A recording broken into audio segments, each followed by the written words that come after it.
नमस्तेस्तु भगवन् विश्वेश्वराय महादेवाय त्र्यम्बकाय त्रिपुरान्तकाय त्रिकाग्निकालाय कालाग्निरुद्राय नीलकण्ठाय मृत्युञ्जयाय सर्वेश्वराय सदाशिवाय श्रीमान् महादेवाय नमः।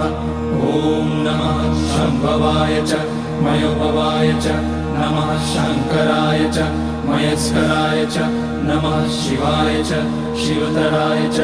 ॐ त्र्यम्बकं यजामहे सुगन्धिं पुष्टिवर्धनम् उर्वारुकमिव बन्धनान् मृत्योर्मुक्ष्यमामृतात्। नागेन्द्रहाराय त्रिलोचनाय भस्माङ्गराय महेश्वराय नित्याय शुद्धाय दिगम्बराय तस्मै नकाराय नमः शिवाय। मन्दाकिनी सलिलचन्दन चर्चिताय नन्दीश्वर प्रणतनाथ महेश्वराय